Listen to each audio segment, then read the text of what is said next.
welcome guys to another stock call on Zoom. So let's just jump into it.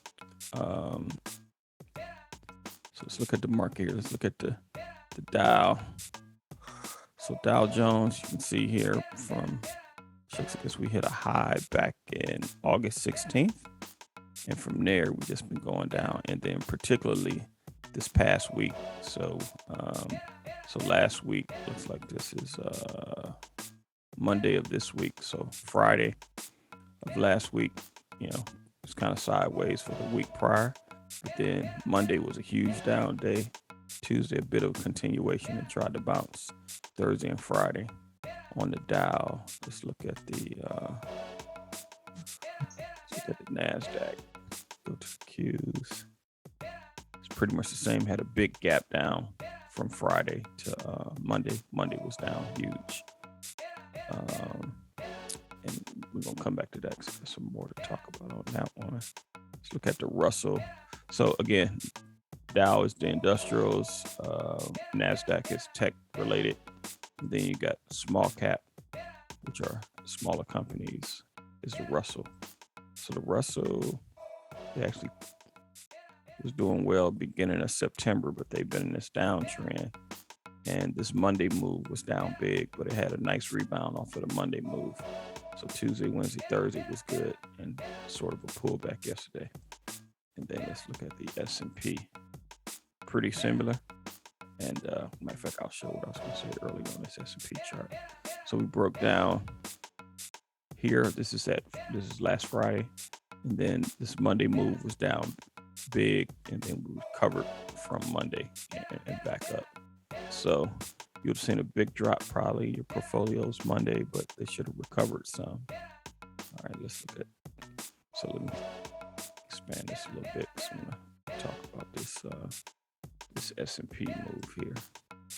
So I've been watching and drawing this trend on the S&P 500. And this goes back to November 2020. So you see my red line here. It's going up and to the right. You can see we touched this trend line several times on the way up. But this is the last touch, and so this would have been Monday here. Got a touch there. And we actually broke beneath it here, right? But we're recovering pretty well. And so if we can get back to the top side of this line, the trend still may be intact, but I'm definitely watching this level. So we got back to support, got a good rebound off support, back up. And if we can come back up here, then this trend line here may stop and resume the former one. So I'm looking for a close above 445 on the SPY. And again, with the Standard & Poor's being the kind of like the index for the entire market, if you will, that would be a good sign. But definitely going to watch this level to see if it can hold or not. In terms of just some news, I guess there's a China company called I think it's Evergreen. It was in the real estate market, and that company went bankrupt or pretty close to it or something. But that seemed to have a pretty big effect on the market. So if any of y'all hold any Chinese related stocks, you may be hurting right now. And then there was some crypto related news, I think on Thursday or Friday. China said that all crypto activities in China is illegal. And, they've been saying that stuff for a long time, but kind of spooked the market out a little bit on the crypto side. So if you got any crypto related stocks, you might be seeing a downturn as well. All right. So let me pause there. Any questions before we start looking at some of the individual stocks?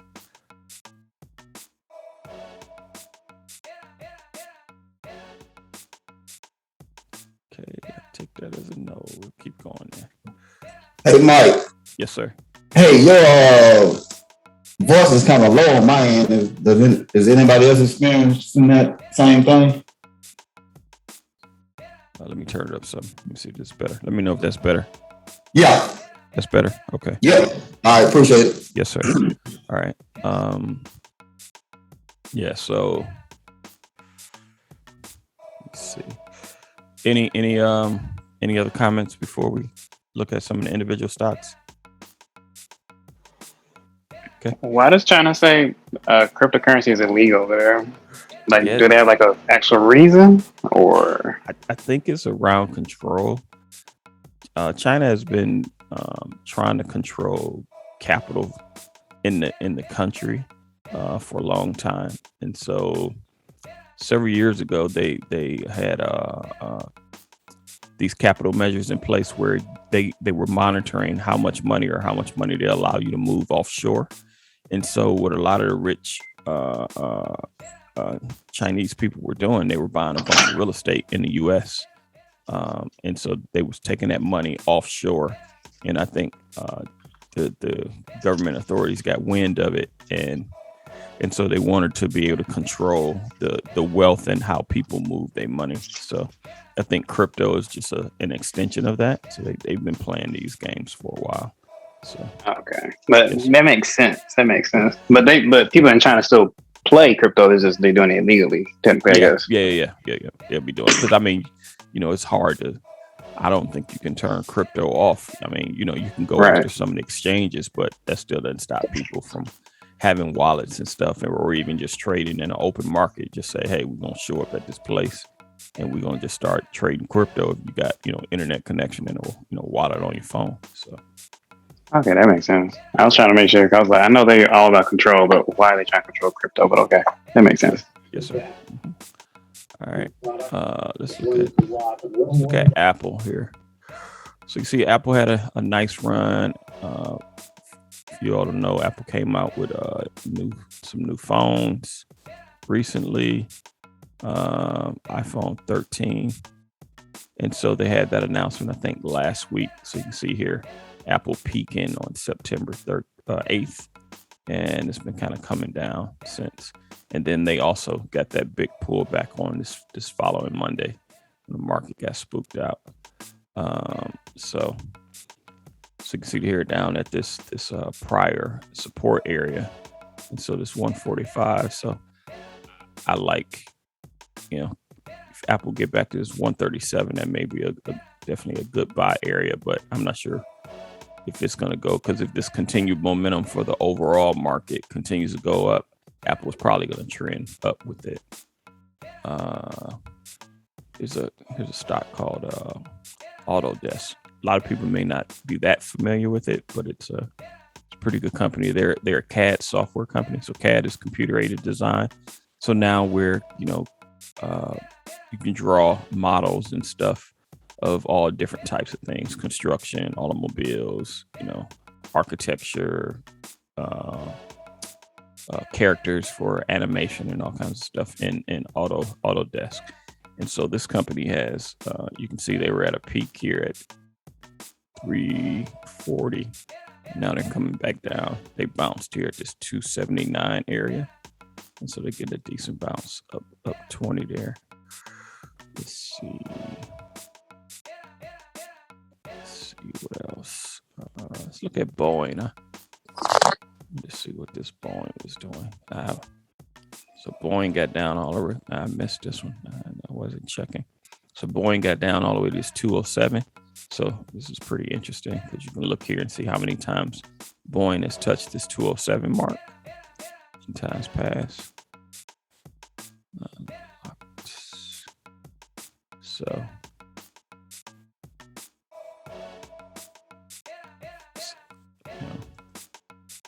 I missed that one because I was looking for this one. I didn't put an order in, but this is one. So I was looking for this stock. It came down. I didn't have an order in, and I must have just missed it.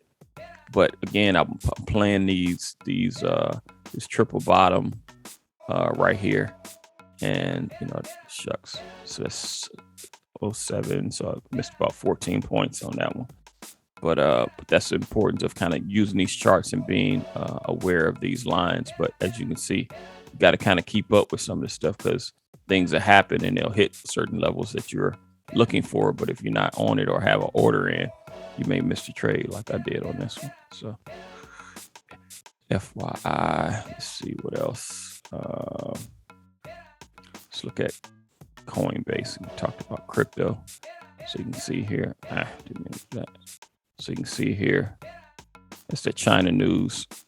So Coinbase dropped down 229, but I'm still looking for Coinbase to get back down to this 211, 212 area for re-entry, possibly down there. Let me go back. I've been on the sidelines for a good portion or a good percentage of the because I was waiting on a pullback, and I got the pullback here in the S&P.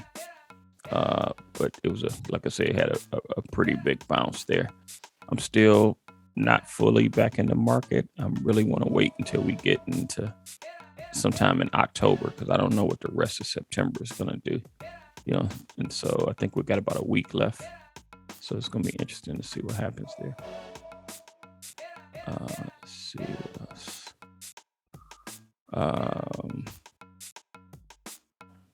Let's look at some of the EV stocks. Let's look at Tesla.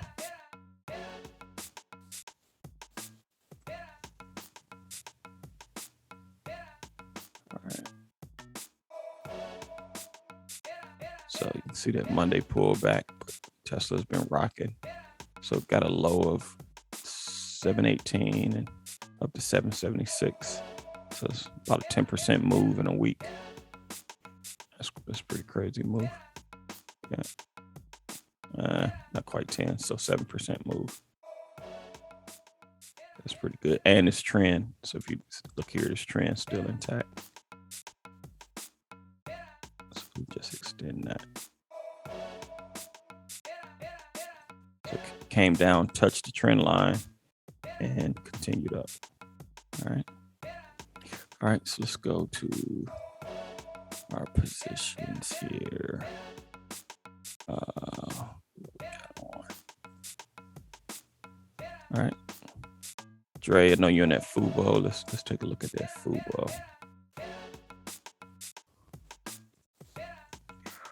So this is a stock that Andre and we both been playing with.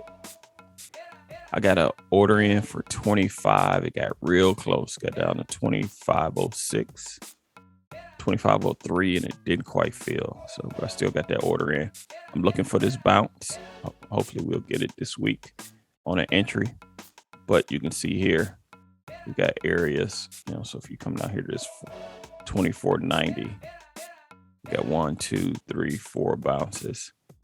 And we can get back up in anywhere in this 28 area, anywhere from 28 to 29. That'll be a decent piece here. So that's FUBO. Brenda, let's look at your Facebook.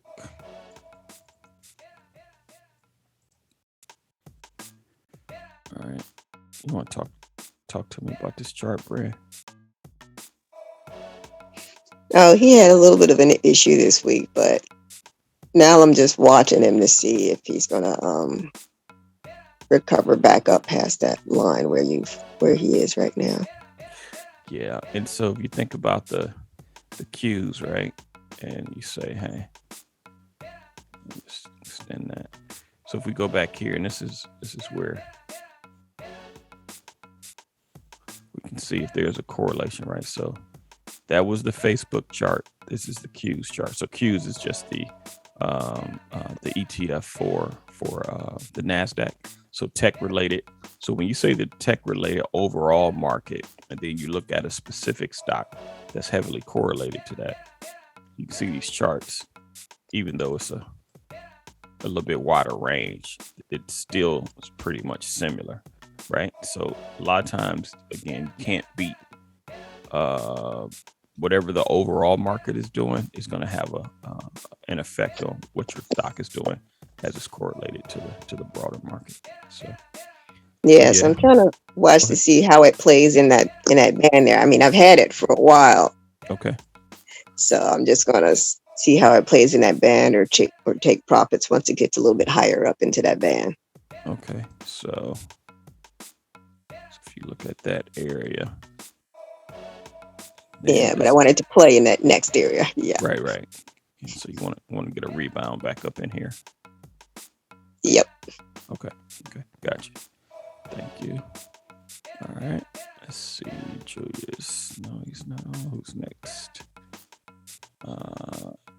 Angie. Hey, Angie, how you doing? What's up, Milt? Let's see. We'll go CC. Kurt, I know Kurt is driving in and sent me a message earlier. I need to go back and look at it. I think he wanted to sell all this stuff and do something. But I'll check that. Kurt, can you talk? I don't know if you can hear us or not. Okay. We'll come back to him. All right, Christian, what you got? You got going to the hood. Let's see. Robin Hood. All right. So talk to me about this chart here, Christian. Yeah. Still been going on a downward / sideways trend right now, especially last week, even though last week kind of went up from the previous week. Yeah. A little bit. So kind of sort of breaking what's been going on with the overall market. And what's interesting here though is this area right here for me.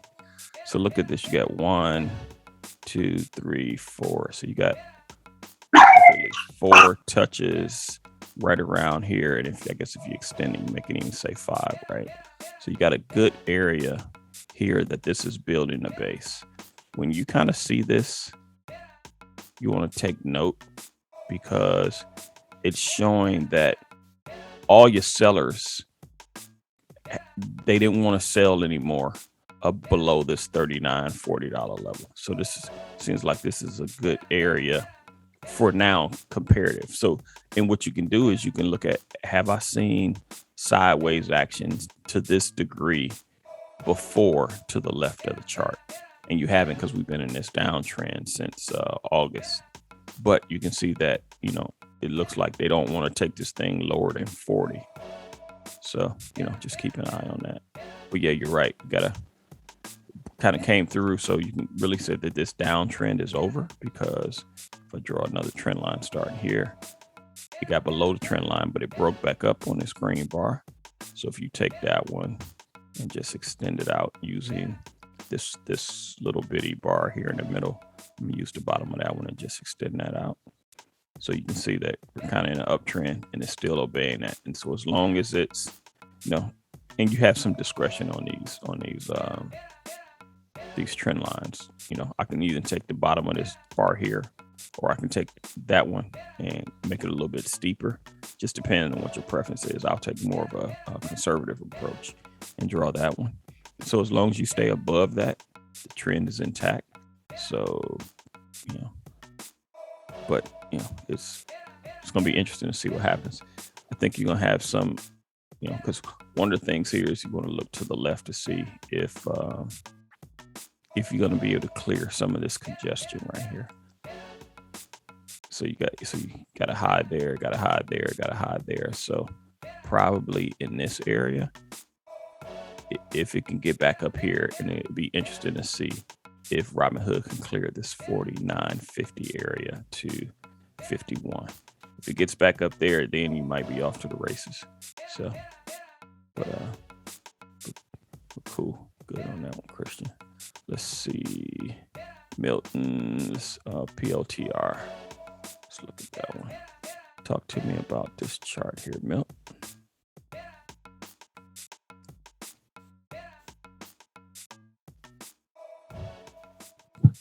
Can you hear me, Milt?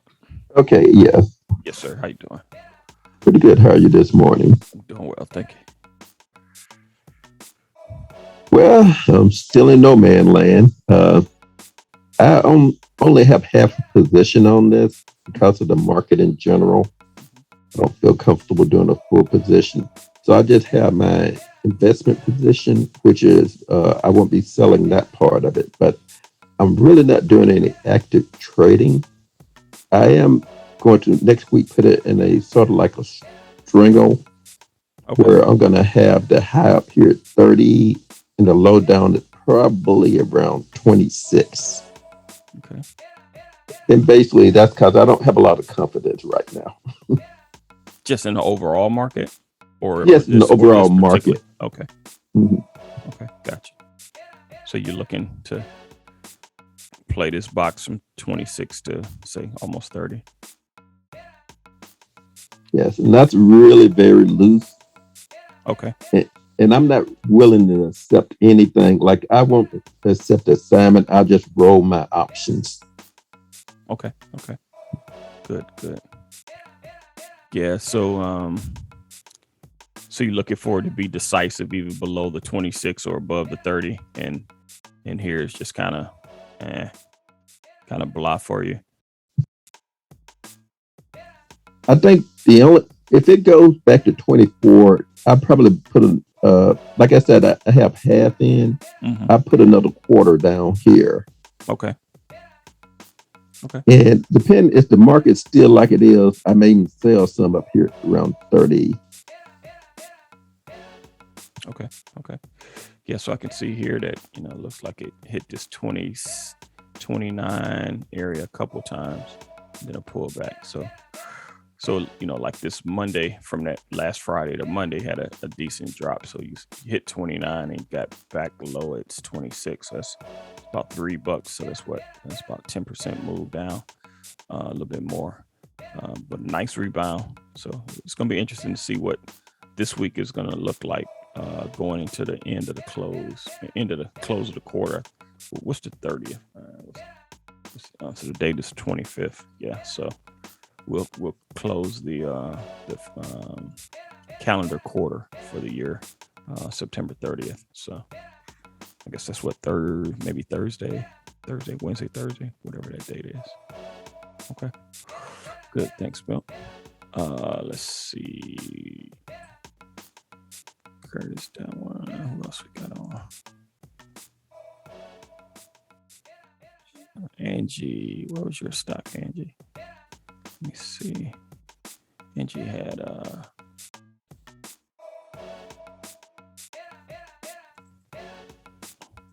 Delta Airlines. Let's look at Delta. Hey, you're the place you can talk, Angie. She might be working. All right. So, yeah, I can't talk. I'm working. Sorry. Oh, no worries. I'll do it for you. So Delta has been in this downtrend up until it broke it back here on August 24th. Kind of went sideways, then it resumed the downtrend. So if you look here, so it broke that trend.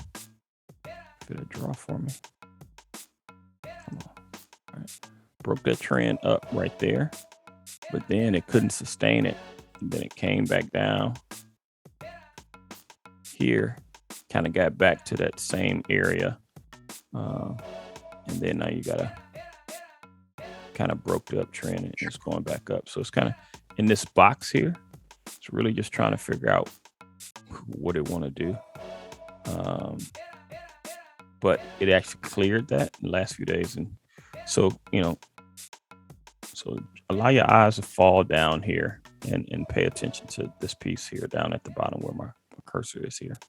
Let me draw a little area down here. So one of the things that you want to look at too is see if your price moves are corresponding with volume, either increasing volume or decreasing volume. So the shaded area here is just the average volume. And you can see that we're above the average volume for the last 6 or 7 days. And that corresponds with this move off of this low. So you got volume, increased volume, and you have higher highs, right? So that means that, that people are coming in with some level of conviction here. And particularly these last 2 days. So Wednesday, Thursday, Friday. Delta's done well. And so you say from this move off of this low right here of 38 to where we are when we closed at 43. So that's a 12% move. And if you remember our discussion a few weeks back in terms of rule of 72, if you earn 10% a year, you take your money to double, every 7.2 years. And, at 12%, it's probably in the six-year range for your money to double. So if you can average 10 to 12% a year, if you can get I think it's 14.9% a year, your money will double in every 5 years, right? So, and you can see here we're talking about a 12% move in a matter of 2 weeks. That's really good, really good. All right. Hey, Mike, before you get off of Delta, because I was actually watching that, and I guess I kind of played it because they also had an announcement about I guess air travel starting international. Okay. And so I played both that dip and the announcement, and so I got in on that couple of days profit between that one and AAL. So my question is, compare that one with AAL because I really played both of them. Yeah, it looks very similar. Very similar. So off of this, what's this? September 13th. It's kind of been up and to the right. Yeah. And had a little area here where they broke out. So if you draw this trend as well. So you're coming down off of this trend line here. Say it broke. Then you back up. Then it broke back down. So you can, just start to see this range, right? So just keep stair stepping up and down. But here, then you just see this move up. So I would say you would just, so if you really look at this and say, hey, let me do it like this. If you say this piece and this piece is all one trend. So if I take that, I could really just draw that line there to represent those three areas. Let me color it different. So it's bad color, darker color, right? So you can see those, really that trend, and you can see here is when you broke that downtrend, you got to close right here. So this looks real similar to that Delta chart. And again, look here on your volume. Your volume really started to increase. So you had increasing volume here on September 9th, 10th, and 13th. And it was really saying, hey, all this selling pressure, got a buy day, but I got a couple of red candles here. So all that selling pressure, and then it pretty much abated. And then you had a couple of days, not much volume. And then boom, this is starting on the 16th. You just start getting increasing volume from these. So if you take this and draw just a little trend line here, you can see volume is increasing, these 4 days, and it's corresponding, with this. So that probably that entire space, I would expect Southwest Airlines to look similar, and it does. So this is a move that's affected, so we looked at 3 different airline stocks, and they all look the same, with the low being September 15th, September 13th, right? And got a nice bounce. So let's measure this bounce off of the low. So we're talking, in this case, 11%, 12% on the Delta. And let's measure out the American Airlines, how big of a bounce that was. So off the American, talking 14% here. So, anywhere from 11% to 14%, and it looks like it's a broad move. So you say Delta, American. Let's look at Spirit. See if they even participated. Yep.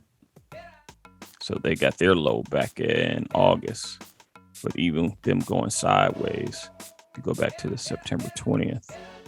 So they're off the lows of September 20th here, and they're at 10%. So this is a broader overall move based on that airline, business travel or international travel. And it's funny because I don't even know if Spirit flies internationally. I'm not sure if they do or not, but they're participating. Yeah, they do. They do. Okay. Cool. Yeah, I guess I'm just watching it because, like I said, I caught that as good those 10%. But then I'm like, okay, do I just bounce out and take it and run, or is there a little bit more top side? I guess that's my debate I'm doing at the moment. Well, yeah, one thing you can do on that is just use your trend lines in this case. If you want to draw that up. If you say, hey, maybe that's not steep enough. If you take this bottom bar here and then take the bottom of this bar and just draw that as your trend line. And you can do that on any of the other ones as well.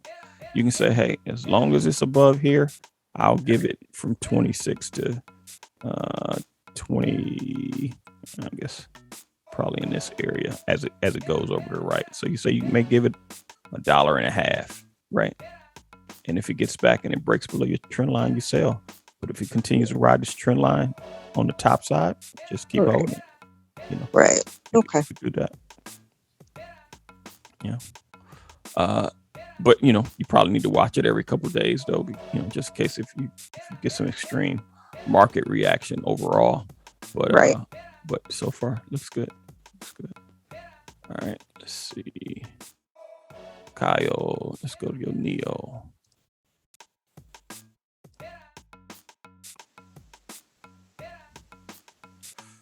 Yeah, my favorite. It's going downhill. Yeah. But it's hanging in there. I can't sell this, man. Gotta hold on to this. Okay, so you embedded to this one, huh? Okay. All right. But you coming down here to this trend line, and all right, so look at this.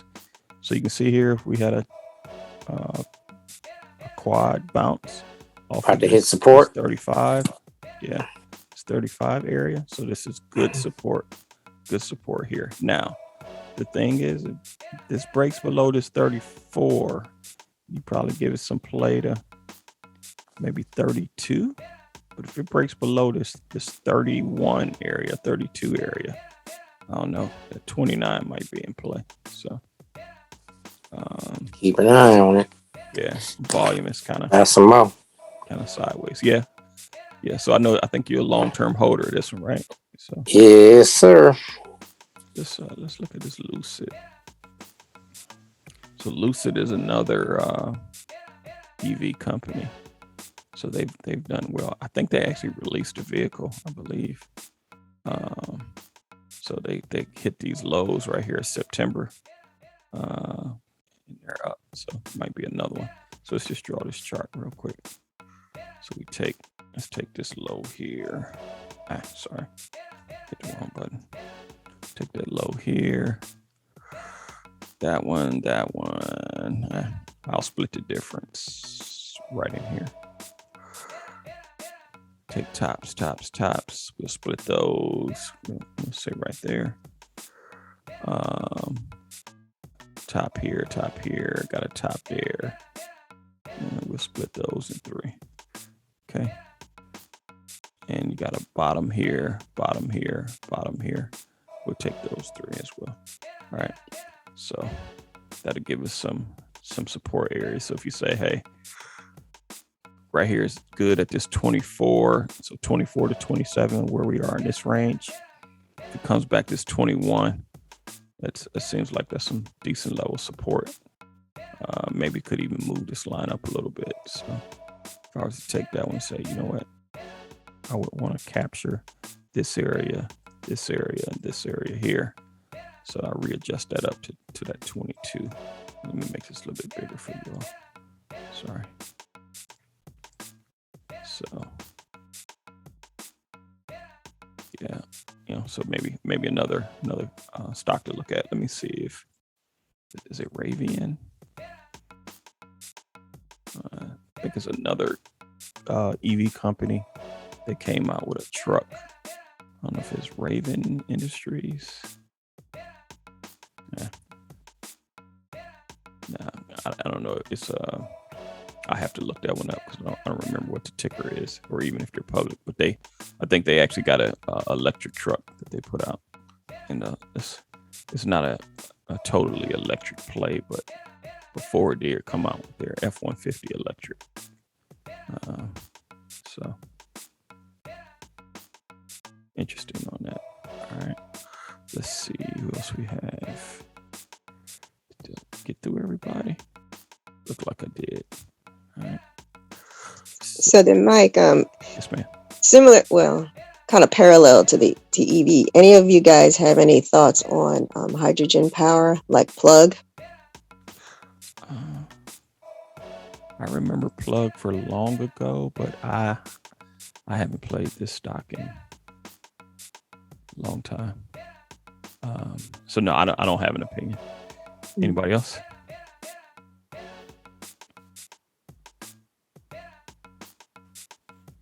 I didn't think many people probably following the Plug.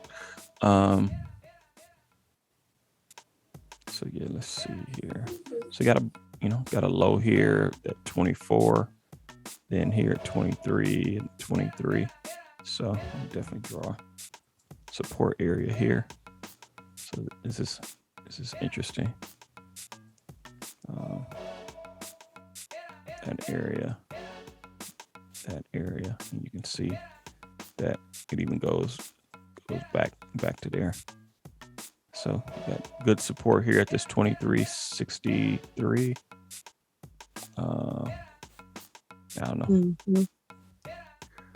You can see from there, and so you got a bounce. So too, you can see that kind of consolidated at this 25 level, couldn't hold it, broke down to this 23.60 level, went sideways there. So looks like it's, at least the selling pressure between this 25.53 and this 23.63, this 2-point range would be interesting. And then if you just say, hey, well, look at this last week, you can take that trend line and say, hey, as long as it stays above that trend line, if it breaks back below that trend line, you want to look at the closest support line from there, horizontal support, and you say, hey, you may want to obey that. And actually, let me straighten that trend line up a little bit because I'm not touching a point.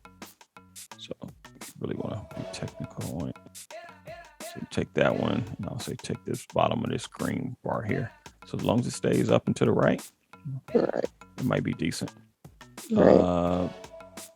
So if you ever start to use these trend lines, one thing you want to still look at is draw your eyes over to the left and see where it stalled out. So it stalled out here, but we're above that point, right? Almost above that point here. Then the next area is here, but then the next area is really, really up here, right? So you just start to try to give yourself some looking at some potential areas of resistance that is going to touch to see if it kind of stalls there. So you can look at this point and this point, and, we're pretty close to it already. So it's going to be interesting to see from 27, say to 28, 29-ish area, what's going to happen. So, yeah. All right. Let's see. See what else we got. All right. Let's see. Move here. Jump. All right. So it'd be good to add. Let me see, Angie. Let me go back to your. What was that? You had the Delta.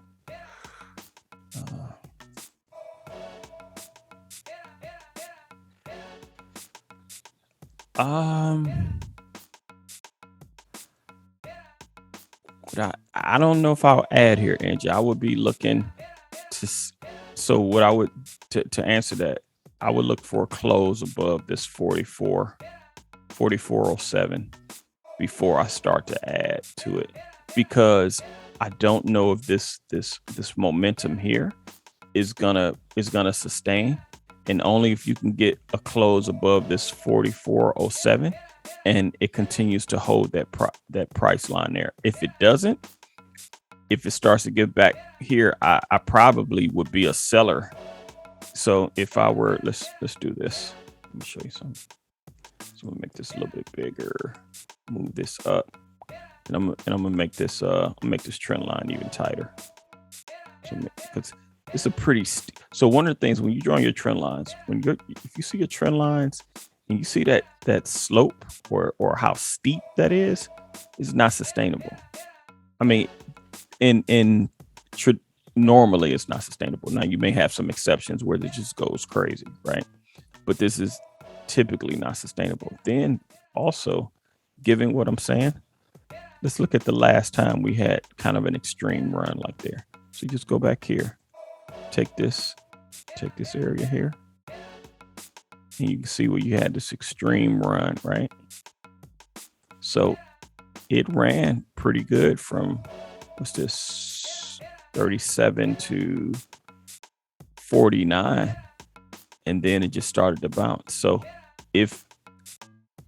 this 44 area definitely is an area that I would keep an eye on. And if it can get through here and clear this, then I may add some more above. If you can get to, so let me just draw. If you can get to this area and close above this at this 45, that's where I'll be looking to add some more.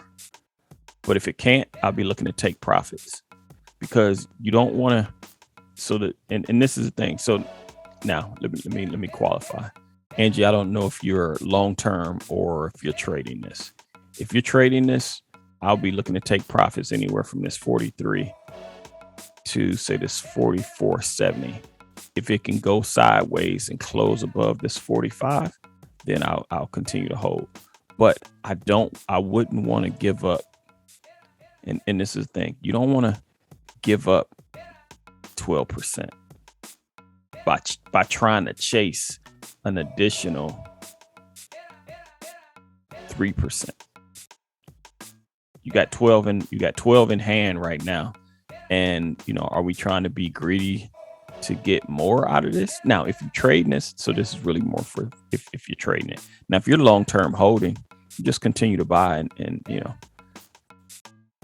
I don't know if I'll have to be adding above here with some sideways action, because I wouldn't want it to get like this. And then I'm just in this seesaw up and down. But even in the seesaw up and down here from, say, February to, what is that, June, it stayed above that 44 area, even with all this, up and down here.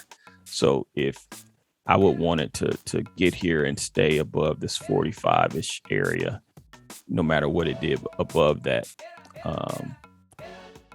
But again, this is a heck of a run in a week or two, 12%, and trying to eke another 3% out of that for the sake of the 12 that you have now. You just have a decision to make, And again, I don't know if you're long-term holding on that, Angie, or if you're just trading it. So hopefully that helped answer the question. Let's see if we got any more questions. I don't know what the question was, but another question was, would it be good to add? That's what she asked. Oh, okay. Yes, ma'am. So my 2 cents, since I'm playing with this puppy, as well as I know we've got earnings coming out 10/11, so that's 2 weeks. So for me, that's another consideration where I'm watching which direction it's going, where I don't know if I want to trust, but I'm a trader. I don't know if I want to trust it for earnings. And so I don't know. So I'm debating on whether, like I said, to take the profits and run. And I don't know if I want to really trust that one or the AAL for the earnings report. So let's go back to your AAL. Yeah, Brian. I mean, it's pretty much the same kind of chart, right? I can tighten this up. Sorry, wrong. Let me yeah.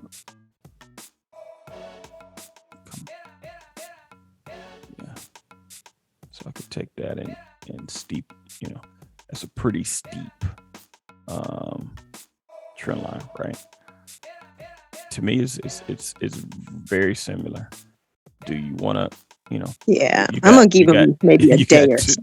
Right, you got 10 to 12% in the bag now, but that's not to say that this run is over. If you tighten it up even more, you can say, hey, if it obeys this trend, I'm gonna just follow it. If it comes down, touch the trend line, it may just be. And here's the thing too, you don't have to make a sell decision all at once. Let's say you got 100 shares, right? Just to make the number simple. Got 100 shares, you get up here. If you get a touch back on the trend line, you sell half, right? And let's say, so if it touches the trend line here, it's only, 3 things that's going to happen. Either it's going to stay sideways, it's going to go higher, or it's going to go lower. If you lock half of the profits in off of this move, So let's go back and see what's that. I don't know if this is 10% move or the 12% move. Okay, so this is 14% actually, right? Off of that low. So you say a 14% move. If I lock half in, I can lock 7% profit in right here on half. And then I can watch it and see, hey, is it going to rebound and go a little higher where I can turn that 7, maybe into 10? Or will that 7 drip back, and I'm down into the 5% area if it breaks down below? Right. But you can lock some profit in. You don't have to make the entire decision at one time. If you have enough shares where you can, sell half and let the other half ride, then that'll give you some more time. But I would say this, and this is where your psychology of each individual comes in. Are you more of a person that regrets and missing out on opportunity, or are you a person more that hurts when you had a profit in your hand and you didn't take it? So I call it, are you more miss money, or are you more, regretting actually sustaining a loss? So that's a question that everyone has to answer for themselves, and trade and invest according to what your risk tolerance is, and your kind of your, I don't know what the other word is, but just your personality. And if you regret, so let's say this thing went to 25 and you sold here at 21, does that make you feel worse than if you sold half at 21 and you missed that run to 25, right? So if you missed that run, do you feel bad there? Or if you sold half here and then it goes back down to 19 and you locked in that profit at 21, now it's at 19.50 and you can buy some more. So you just have to understand between those two, possibilities, which one describes you and which one, gives you comfort or makes you nervous, So, and there is a psychology that's in play with this stuff. And once you kind of find out who you are in that respect, it'll help your investing and trading a bit, because you won't be thinking about it, worrying about it, and you'd be like, okay, I took some profits. And again, that's probably a roundabout way of saying that all this is just how are you managing your portfolio, right? And because at the end of the day, if you have capital and you got money in your account, you can continue to invest and trade. If you make bad decisions, I won't call them bad decisions. If you make decisions that pull down the value of your account, or if your account goes to zero, then you're trading to a lesser degree, or if at all, depending upon if you blow your account out or not. So any questions, comments on that? Just a comment. No, I think those are good points, which I'm trying to learn how to manage my behavior. So I've been going sideways because, to me, in my head, I think I'm holding my losers longer than I need to. And so therefore all of the gains I get, they're being offset by my drag children. And so I've been dumping my drag children, and I'm trying to be a little bit better about, taking a quick hit and releasing a little bit quicker than I have. But that's me. No, that's a great point, because that's beyond the stock picking, right? So, because a lot of our focus is on when to buy, right? But when to sell is possibly even more important than when to buy. When to sell is extremely important. So if you say, hey, so let's just play this scenario out. Let's say we're going to sell half here, sell half at the 21, right? And if it goes higher, then fine. You got the other half to participate in that higher move. But what you've done is you've locked in this 14% here. And you say if you sold half of it, then that means of that 14%, you've actually locked in 7. So if you say you locked in 7% on your goal of say you want to earn 10%, 12% a year, just on that particular stock that has worked you towards your goal.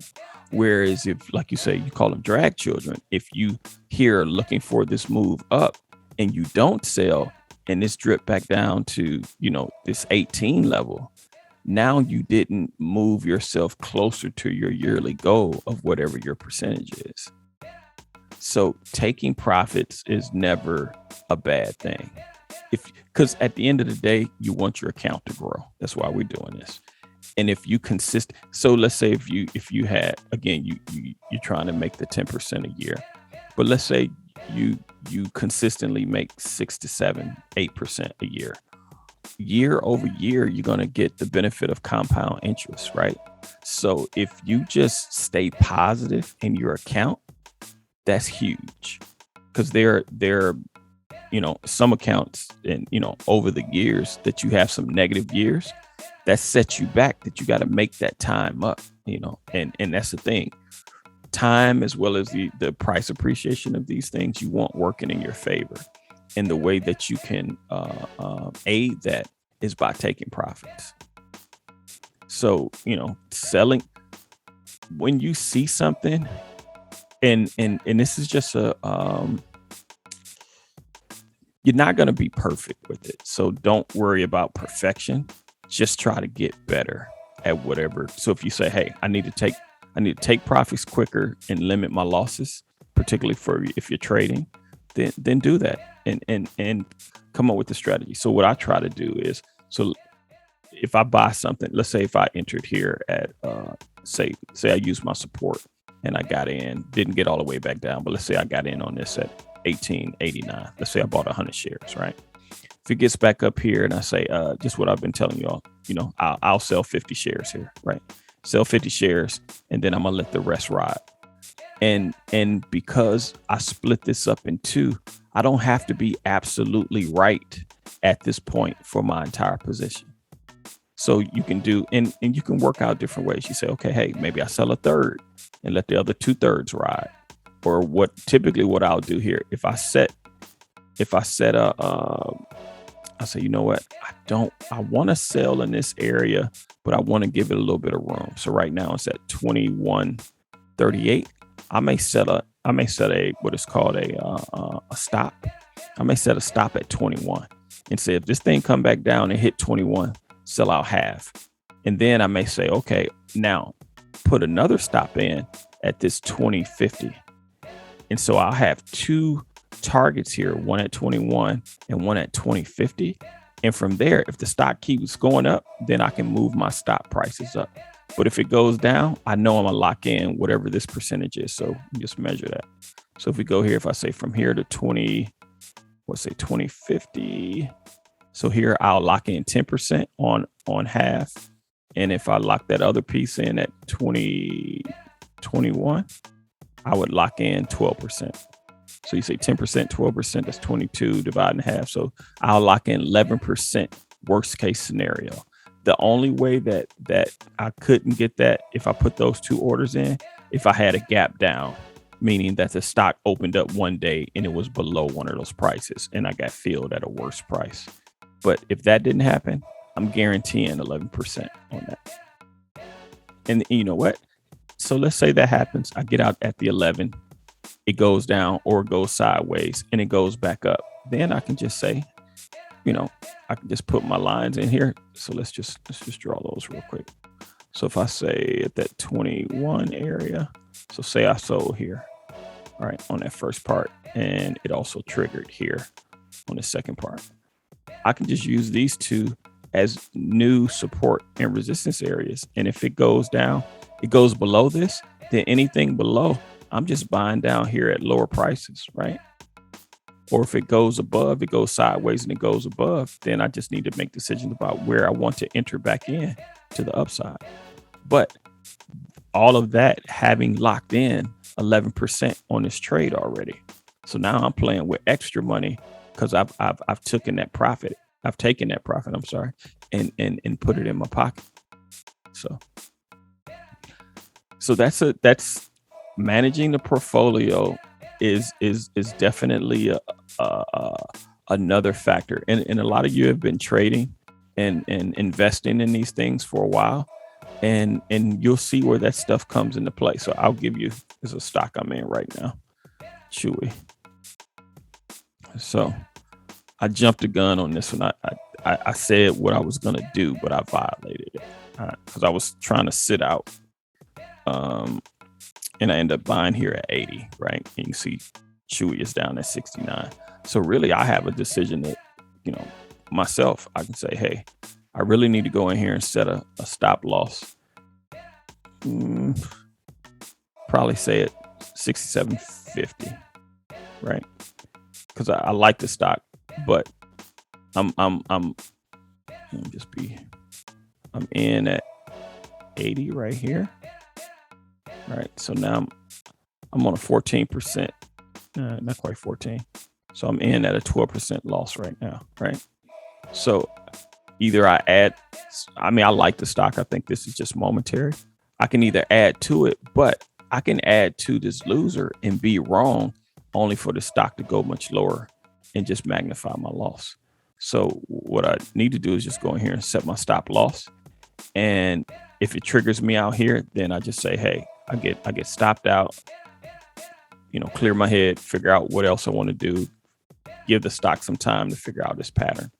I think this is a momentary thing. I don't, for a long-term approach. Right.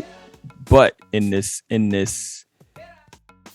kind of where I am, sometimes you can be right, but it'll lock up your time. So let's say for instance, I'm right and the stock goes back to 96. If I just hold this from now to then, I don't know how long it's going to take to rebound, but I could, put a stop loss in. If it takes me out here, it could still go lower. There's nothing to say that this can't go lower. So so here's the thing that I do sometimes, like I own the stock, right? And we're talking about it. Let me take off some of these because I want to illustrate something for y'all. All right. Take all this off. Okay. So if somebody came to me and said, hey, Mike, what would you do? Here's the stock I own. What would you do with it? I'll say, okay, what's your entry? Oh, I'm in at 80. I say, all right. So if I draw this, that support point right there, I say, are you willing to let the stock go down to 65 or do you want to cut your losses here? So first I need to set a stop loss here somewhere in between the 60, 68, 69. I need to set a stop loss there, right? Because I don't know if this stock is going to go any lower. Now, let me go out a little bit more. So look, so we can get to the 65, 61, and then the next support level is 52, right? Could this happen? Absolutely. I mean, Chuck's back in November of last year, we're down in this 50, 61 area. And then back in September of last year, we're down in 51. So can it go that low? Yeah. And look how long it took to rebound from this 50 back up to where we got to this 90 area, right? So what is that? September. So you're talking 3 months, right? And it's not a long time, but do I want to take all of that down there? I could sell right here. It's at 60. If it goes down, I can get better prices, right? Or I could say, do I want to just wait and allow it to find some price discovery there? So those are just some decisions that you have to make. But if I really need to just set this stop loss at 68 and don't worry about it, let it do what it's going to do. If it takes me out there, still track it to determine where it's going to find some, because it still really hadn't stabilized to the downside yet. And that's really what I want. I want to see some sideways action. So you can see here, it stabilized here at this 78 area. When it was going through this jump and pull back, you can see it stabilized here in the 62 area. It got up here, it came back down. You can see it stabilized here at this 54 area. this is just so new in this particular area where we currently are. I don't know where it wants to stabilize out. My guess is, just looking at the chart, that this 66 area may be in play. But even if I sold right now, if I put a stop loss in at 68, if it got back down and 66 was the area, 66, 65 is the area, then I save myself $3. I can go in and re-enter there. So you just have decisions, that you have to make. So I need to set a stop loss for this, because when you own something and you have the emotion of making the trade yourself, sometimes you get in your own head. But and this is what I have to say to myself, and I have not done what I'm actually telling you all right now. But if I look at this and saying, hey, a friend told me to take a look at this, and what would my unbiased advice be? Put a stop loss in anywhere between 69 and 68. Look forward to rebound or settle out, and then enter a new entry. And that's, I'm just being very objective, and I don't have any emotion to that. It's just what it is. But since I own it, I didn't think about it in the terms of looking at it for a friend. And that's just a Jedi mind trick I have to play with myself, because sometimes when you own something, you think about the emotion of, man, I really like this stock, and you give yourself all of these things, but you don't look at it objectively as if you're giving somebody some advice on it. So I don't know if that little explanation was helpful for anybody or not, but it helped me. So that's a trick I have to do with myself. Nah, I like that, Mike. And one other thing I've learned about myself is I've got to follow something you said earlier, what I had planned. So when I enter different positions for different reasons. So for example, Ulta, I specifically entered that for an earnings play, and it went up 8, and Ulta I Beauty? got busy. Yeah. Okay. And I got busy that other day because we were traveling to the farm. So see that earnings pop, and then I got busy and I missed it. And the next day it was down to 4%.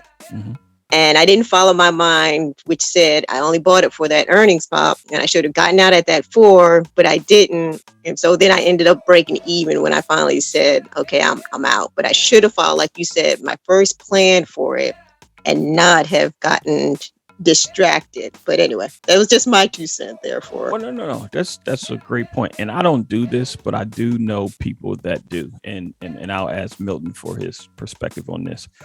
Who keeps a trading log, log trading log, and saying, so to the point, Brenda said that she was going to play this on earnings. I'm not sure where her entry is. Let's just say her entry is in the 380 range. She say, hey, I'm gonna play this. I know earnings are coming out. She write down the trade, she puts it in, it fills. So once it fills, then you say, I bought this because I'm trying to play earnings, right? And if you write it down and have it in your trade log, and then when she sold the position, she'll say, hey, I got busy, I missed it, but I didn't follow my first mind. I closed out for a break-even trade. But then when she goes back and does some analysis of her trade, she can say, did I obey my rule? And my rule was follow my strategy for entry. And when I closed it, did I do what I say I was going to do? And in her case, she just confessed that she didn't. But having that trade log there, and I'm just not disciplined enough to have a trade log. I need to be, but for whatever, it's a mental block for me. But I would encourage others that can do that.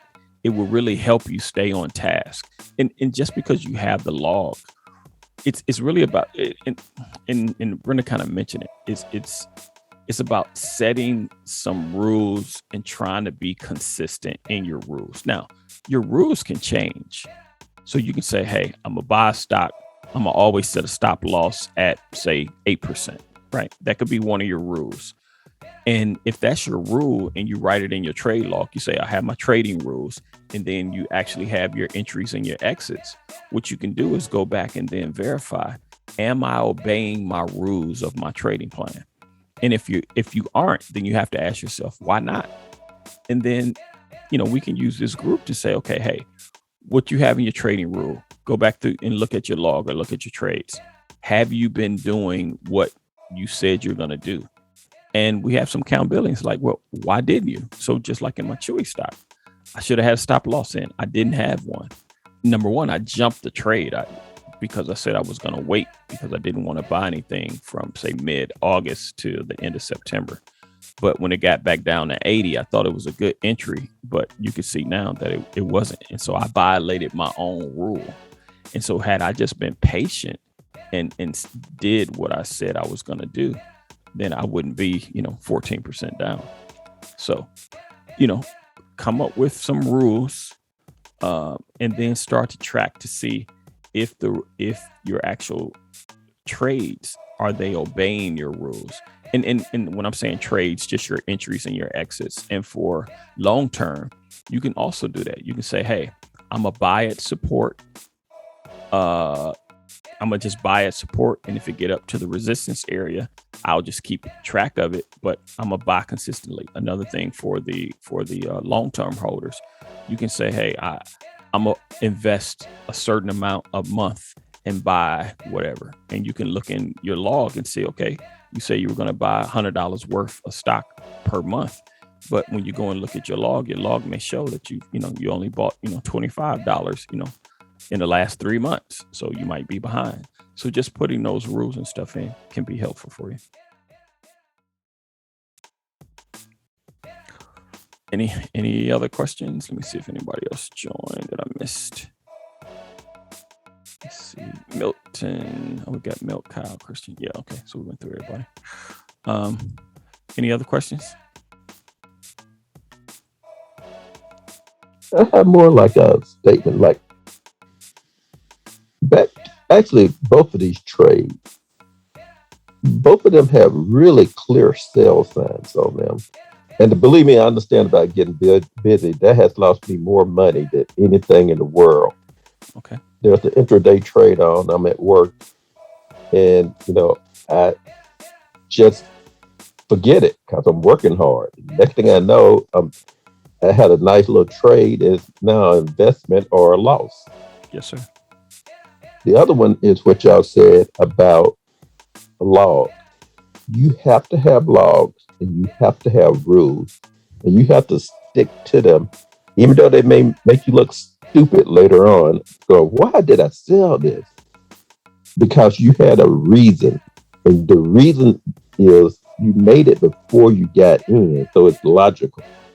Once you get your money in, y'all all of a sudden come illogical because it's your money in there. I know you love it like I love mine. No, that's a great point, Milt. Great point. And the thing is that people that have been doing this a while, if you take their information and apply it, it can save you. I mean, it literally can be money. You can turn that information into money by avoiding some of those mistakes. So, and a great point about, you had a very logical reason for the entry, but you get illogical if you don't obey your exit rules. So that's a good point, Milt. Good point. And so part of this thing is managing your emotions. People that day trade, they tell some of the day traders, if you're coming in, you're having a bad day, you had a fight with your husband and your wife, your kid acting crazy, and you're all emotionally whatever, don't trade that day. They may tell you that, don't trade that day, because your emotions can affect, how do you deal with fear and greed? Are you in a good mental space to make clear decisions? So let me go back to this Chewy. So this one's not causing me a lot of pain right now, right? It isn't. But if it were, I've been in stocks that I've held and I just didn't sell, and they get so far down that they just cause you so much pain. Selling it at a loss is actually a relief. Now, I know that probably sounds crazy, but I've witnessed it before. Sometimes selling at a loss in a stock that you just did, you didn't follow your rules early on.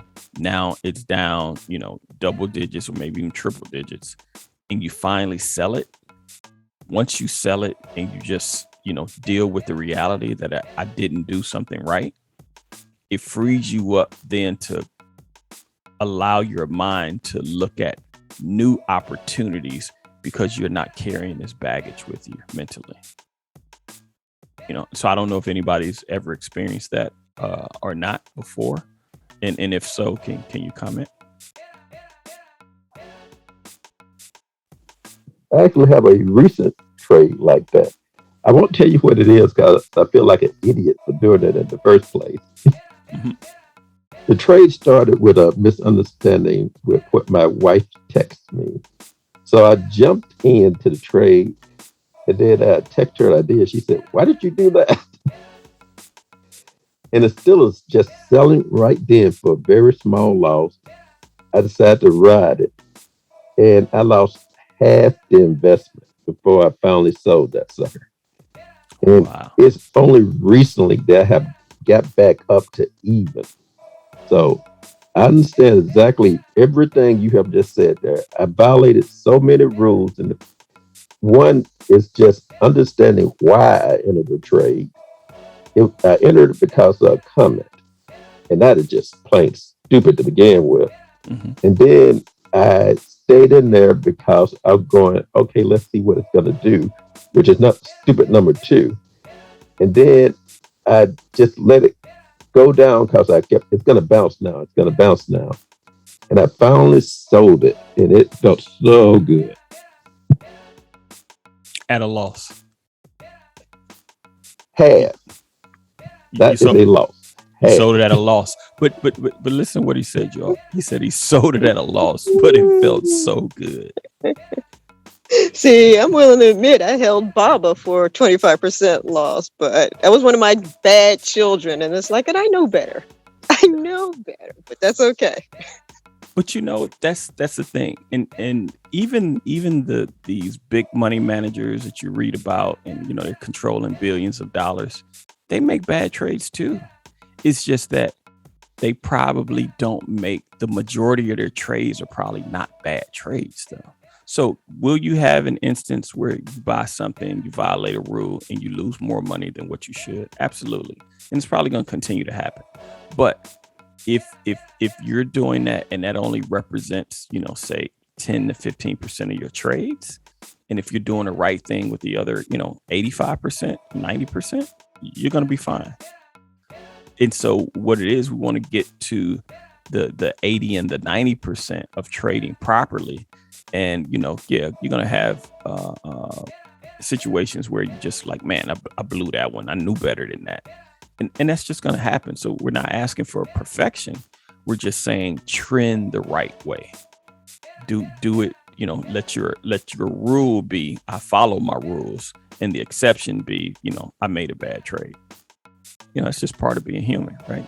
Because this is, as much as it is trading, it's really about managing your emotions. Is what it is, and it's a crazy thing, but it just is. You just you manage. If you are a person that manage your emotions well, and if you can apply that to the trading, you'll be a better trader if you follow your rules. It just and an investor as well, because you can be a long-term investor in something, and you may sell it. Like I'll give you a perfect example. I mean, I know this almost like the back of my hand. And I've actually told one of my buddies about it one time, and I violated my own rule. So Apple, right? I remember Apple when it hit this 108, right? So I was in Apple. I think I sold at 130, between 126 and 130, right? But look, Apple went on this run, and I haven't been in it. And I told him, I was like, hey, Apple gets back to 116, 108, buy it. And I remember telling him, I say, every time I sell Apple, I end up regretting it. And I'm not in Apple now. And guess what? I got some regret going on. And because again, sometimes I'm just not patient enough, right? So you you got to identify what your areas are that you're struggling with. And so one of my buddies, he's a really good trader. He's done extremely well, and he was surprised that I wasn't doing so well. And I remember he told me this comment. He said, "Mike, you know everything I know in this." But I told him, I say, but the difference between you and I is that your execution is flawless. And when you think about that, so what that means is he obeys his rules. He keeps his losses small. And every now and then he'll have a slip up, just like we discussed, and he'll take a bigger loss than what he should have. But that's the exception. That's not the rule. And if you can, obey your rules, 80-90% of the time, and give yourself 10% for a silly trade, you're going to be fine. You're going to be fine. And so it happens, and sometimes we just need to have some accountability. Say, hey, like Brenda just said, okay, hey, I was in Baba. Chinese stocks have been getting killed, right? She said I held it for 25% loss. Probably I'm trying to think what one of my worst trades were. Oh, shucks. I can tell you. My worst trade last year was Boeing. I was in Boeing before the pandemic. Let me get back. Let me go to the weekly. I was in Boeing before the pandemic. I started buying in the 330 area. I bought Boeing all the way down to $80-something. That was a brutal trade. I lost a lot of money here. But then again, just like I told you, so when I started earlier in the call and I said, oh man, Boeing got back to 207 because I think they owe me some money and I want my money back. But I missed this 207 bounce, right? But that's because they clipped me here from this 330 all the way down, me doing stupid stuff and just not selling. It's like, hey, a new thing had come on. Everyone was aware of what's going on with Corona. I didn't think that how it was going to kill. I kind of knew it, but I just say, okay, I'm going to average down, where I should have just, and actually I learned this by having this class. So all I had to do was take this trend line, draw. So let's say if it started right here, right? So let's do this. Let me move this. Okay. So let's just say here, this is all you have on the chart. All right. Say this is real time. I start the trend line, I draw it, and I say, you know what? Don't buy this stock until it comes back above the trend line. All right. So you take it here. Say this is happening in real time. And all you do is just extend the slope of the trend line. Sorry, let me get it. Just extend that trend line. Keep the same slope. All right. Don't buy this stock until it breaks the trend line going up. Right. So if I keep moving this out into the right. So you can see here. So if I take that, draw this, just go sideways. This is really where the new trend started, was here. New trend up, right? So if I take this and extend it, it went so far that it went sideways. So you can say, if I say, hey, if I draw the horizontal portion on that trend line, don't buy this stock unless it goes back above 150. If I'd have just did that starting from here, I would have saved myself 140 points to the downside. And all I had to do is just wait for it to come back. But I didn't. And and this is what they call catching a falling knife. You buy it too early and it's just going lower, lower, lower, and lower, as opposed to just sitting back, being patient, and waiting till the chart shows you where the reentry is. And the reentry was the 153. But that's, you live and you learn, right? And so I'll say this and finish this part. So, we meet every week, or every other week or so, but try to go every week. But the thing is, it's not the week to week, the month to month. We want you all to be investing 5 years from now, 10 years from now, 20 years from now, 50 years from now, right? And if you do this over time and make profits consistently, your portfolio is going to grow. And so these little bitty decisions that we make is part of a larger narrative. And if you can become consistent and have profitable years every year, if you just stay, here's the thing, if you just stay profitable, say 5% profit, your account grows by 5% every year, right? You're going to have much more money, 40 years from now than what you have now. And if you can just limit not having a negative year, if at all possible, that in and of itself is great. So when I started from 2001 to, I did a study on myself from 2001 to probably 2010 or 11. Out of those 10 or 11 years, I think it was about 10 years that I looked at. So I did this like in 2011. Out of 2011, I had, I think, 3 years of positive gains out of 11. And I remember, and I was trading in my 401. And I remember saying to myself, either you're going to get better at this or you're just going to have to quit, because you're putting money in your 401k and you're losing it. And and the statement that I made to myself was like, you can't keep mortgaging your future.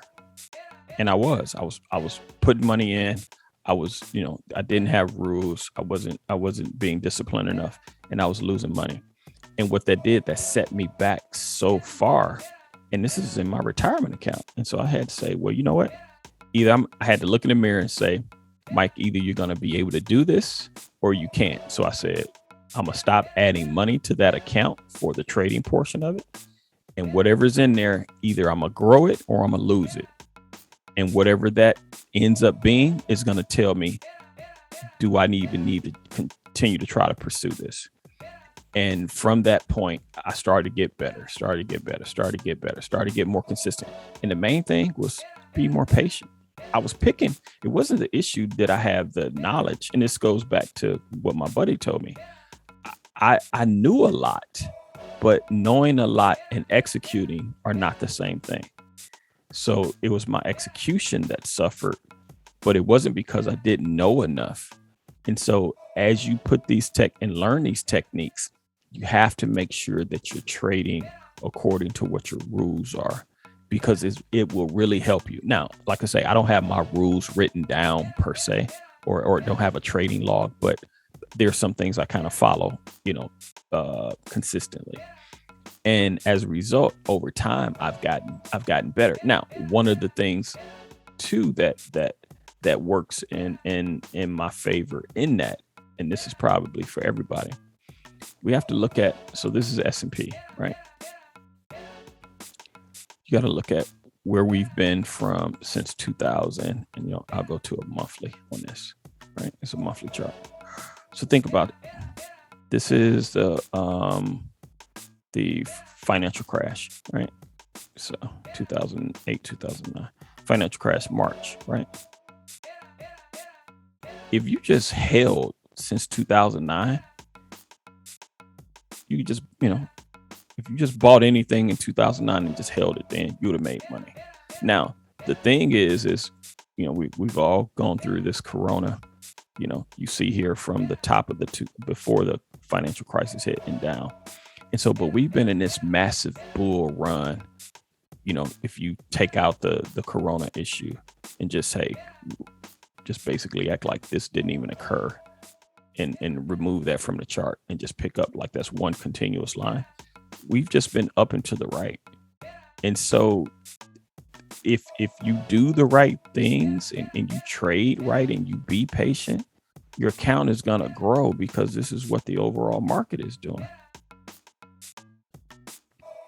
But if you don't, and so again, I told you I started 2000, I did from 2001 to 2011. So look at this. So go 2001. All right, 2001 to 2011. All right. It was growing every year. So that's 2008. Let me go on to 11. So it's 11. 2011 is actually right here. So,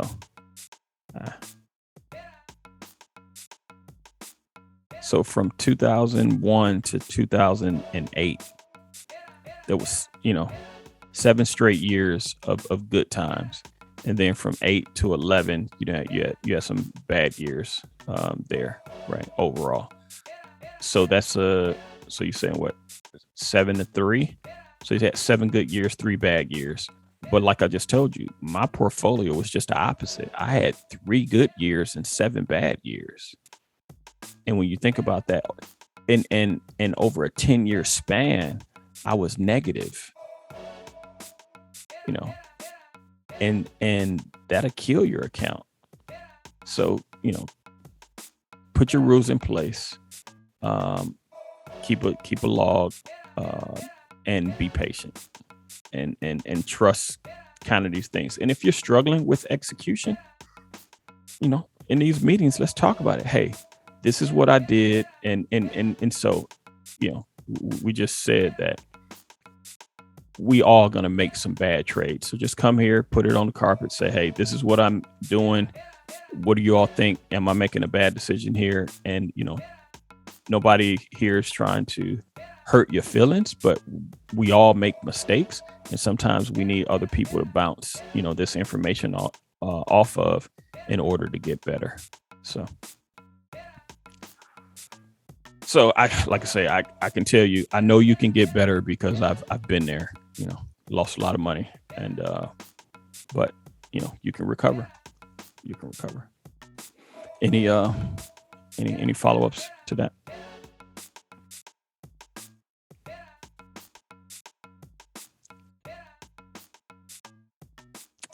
All right. If no further questions or anything before we depart, I definitely appreciate your time. All right, I got one. Yes, Check ma'am. out DraftKings for me. I'm still debating on what I want to do about him. Okay. Was it DK? Was it on DKNG? Okay.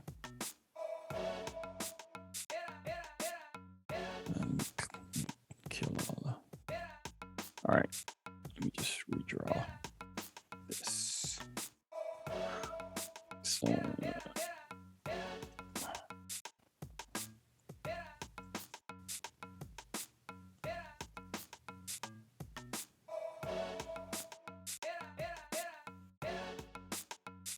Okay. All right. What is the chart telling you?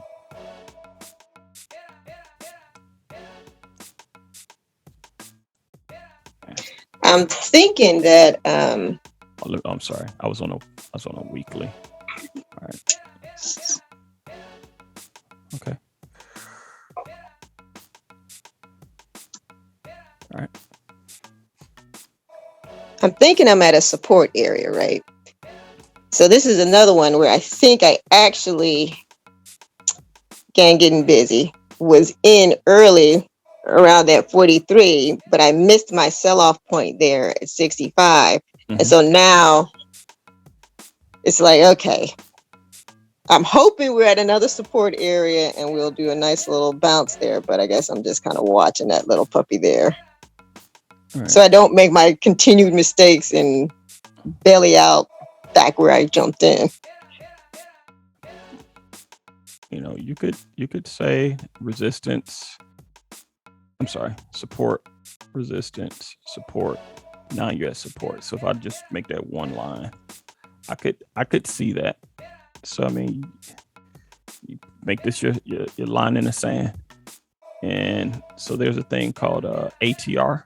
It's called average true range, and it basically says normally how much does stock go up or down in a given day. So you can go out here. Here's a this is a place I know you can find it pretty quickly. Finviz, FINVIZ. You can put the ticker in DraftKings. and it'll give you some statistics. And down here in the where is it? ATR. All right. So the stock has a $2.42 range that it trades in normally, right? So you go back to your chart and you say, okay, hey, I'm right here at support. If I give it 242, it's kind of wide, but okay, just simply 48. If it goes to 48, sell. If it doesn't hold, let's give yourself a little bit of room. So if you say from where you are, I'm not sure what your entry is, but let's just say from here down to the 48. I just say 40. So you're talking about a 6% cushion from where you are now. And just put the stop loss in. If it get down there, sell it. If you want to tighten it up, then tighten it up a little bit. Don't make it as high as that 242, because you are in a downtrend for sure. Yep, I'm kicking myself for not bailing out when not following my own mind. Yeah. And what now to that point, one thing you can do is you can set their order types. So let me go here on the right side. So there are different order types that you can put in. So let's go to DraftKings.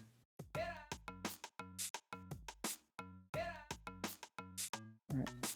So there are order types that you can put in. So if you could put in a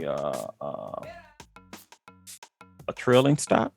So like we say, that's a $2.42 trailing stop, right? So I could say keep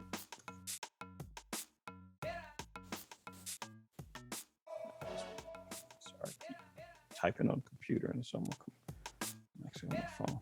So I could have you could put it in a trailing stop. So what this says is that this, so let me show you. So it says this is a DraftKings buy to open. I'm wrong one. I'm gonna sell. All right. So I could have put a trailing stop order in. And what it's gonna do is gonna take the current price of 151.33 minus the 230, whatever. So you say 151, was that 35? No, 33 minus 242. So what it says is that it's going to put a stop in at 48.91, and as it stock, so if it goes down to 48.91 directly, it'll get you out at that 48.91. However, let's say tomorrow DraftKings goes up $2. Now it's going to raise your stop up to 49.91, and so it's just going to keep that offset. So if it goes up to 44, so it's going to automatically raise it up. So when you were here in the, I don't know what your initial entry was, but when you were somewhere on this line here, if you would have put a trailing stop in, that would have gotten you out and you didn't have to sit there and watch it. But if you didn't never put the order, any kind of sell order in the first place, it would have been non and void. So if you don't want to pick an actual sell price to the upside, you can do a trailing stop, and that can help you. Yeah, I got to start doing those. Yeah, I'm just be very transparent. I struggled immensely with putting stops on. That was probably the biggest, probably my biggest trading deficiency is not putting stops in. And that one thing alone, and Milton touched about it earlier. Like you said, he bought that stock based on misreading what his wife sent him. But if he'd just put in a stop at that point, even if he didn't sell it immediately, if he'd have put a stop in, it'd have got him out of the trade. And if you just set stops on every trade that you put on, if it fails, your next move should be to go set a stop if you're a trader. Because if you keep your losses small and take them early, what that really translates into, don't lose your principal. It's a different way of saying it, but that's what it accomplishes. Lose as very little of your principal when the stock goes against you, quick as possible. And the quicker you make that decision, and the faster the quicker you do it, the smaller your losses is going to be. If you delay and the stock keeps going down, your losses are going to grow. And that one thing can mean many percentage points in your account year over year over year over year. Absolutely would. And like I was telling you, my buddy, he was a pro at doing that. And as a result, he has done phenomenally well.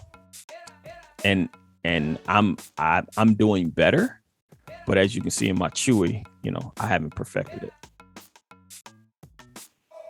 So, and so I will say that to say that, there are areas that you're going to be good in this investing and trading, and then there's going to be areas that you got to work on. And so, work on your, keep doing what you're good at, and focus on those areas that you're weak at. And when you don't, and if you can't do it, bring it to the group or bring it to somebody that you trust and say, hey, I know what I should be doing, but for whatever reason, I'm stuck emotionally. Can you hit this button and sell this for me or buy this thing for me? Because I can't seem to do it. And sometimes you have to have help. I mean, it may sound crazy, but sometimes you have to have help because this mental stuff, sometimes you can't get out your own way.